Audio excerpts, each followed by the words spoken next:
What up guys, Jarvinus here, and we're back today on Destiny 2. Now in today's video we're looking at the Ascendant challenge for this week, so this is officially week 4, so we're going to be looking at where you can find it and how you can complete it. I'm able to do this solo, and in my opinion this is probably the easiest challenge so far, so we're going to cover this one off for you today. If you enjoyed the video though, please feel free to leave a rating below, it helps me out massively on the channel. And if you are new to the channel and you want to see future Destiny 2 Forsaken content, then feel free to hit that sub button as well. But without further delay, let's get into it. So this week's challenge is over in the Harbinger's Seclude, so you can reach this destination via the confluence.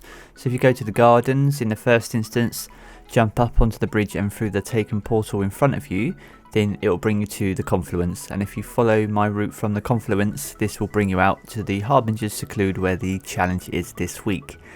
Now in my opinion, most of the challenge, or the difficult part of the challenge, takes place outside of the portal, in the sense that there's a jump puzzle before you enter, but once you're inside it's fairly straightforward. So I'll let this one play out until we reach the portal. Just follow the route that I'm taking and I'll catch you guys in a few moments.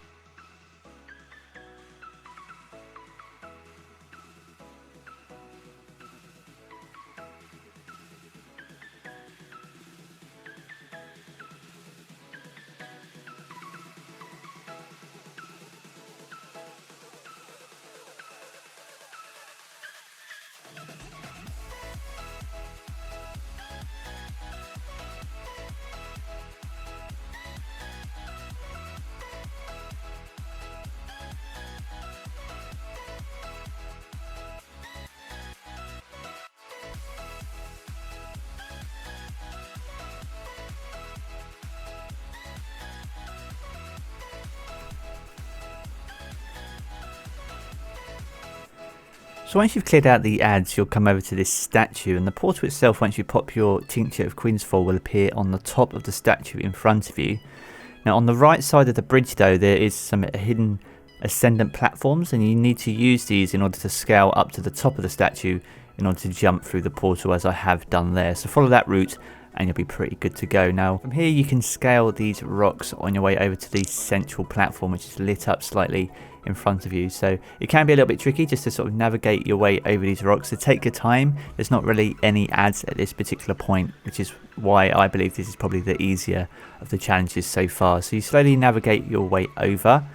Now when you reach the central column, there will be 3 knights surrounding a sword, but you won't be able to pick up the sword initially, and you won't be able to damage the knights either. So the first thing you will need to do when you reach the central platform here is to take a bit of extra time to clear out all the ads. There'll be 3 wizards and some acolytes. No more will spawn in. You are essentially clearing the area at this point. What you'll be left with in the end though will be 3 knights and the sword, and you'll be able to interact with the sword at this point. Once you interact with the sword, you pick it up like the relic from Crota's End, and that will initiate the next phase. So you'll start getting taken spawn in, and the knights themselves will become active and will start moving around the arena. And the idea here is that we need to take out the 3 knights in order to essentially complete the challenge.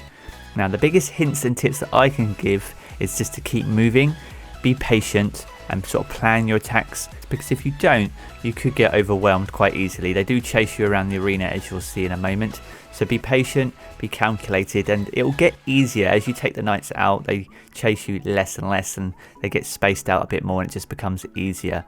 So I'll let this one play out so you can see how I moved around the arena and some close calls that I had, and then I'll catch you guys after the encounter.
So there we have it, and that's the 3 knights taken out. So just grab that little orb and you basically follow those orbs over towards the next platform here. So be careful, there's a lot of moving debris, and just take a little bit of extra time. There are ads now, but in my opinion you could probably get away with running past most of these. The more time you take, the more likely I need to get picked off by those hobgoblins. So I ran through with the sword. Now I've seen some people say they get to this platform and they aren't able to finish the mission. Just make sure you're carrying the sword with you. You can actually take the sword out in some instances. For me it despawned almost straight away though when I left the portal, but for some they are able to run around the Dreaming City with it, which is pretty awesome. But yeah, your chest will spawn over on this platform instead. Grab your loot and you can have a look around in here for any lore as well. I'm sure there will be some hidden pieces in there, and when you're done, jump through the portal and that is it. Job done. And that makes the challenge for this week. But yeah, I hope you found this one useful, guys. If you did, as I said earlier, please feel free to leave a rating below. You guys actually have been killing it lately, and the growth from the channel over the last 3-4 weeks has been insane, and I appreciate each and every one of you. You are all absolutely awesome, and without the feedback that you guys give, I won't be able to keep trying to improve the videos and the content that I give. So massive shout out to you guys. You are all genuine legends, and if you want to see more Destiny content from me and you enjoy the content that I give, then feel free to hit that sub button for future videos. But without further ado, guys, I'm going to wrap it up here and I'll catch you again soon. Peace out.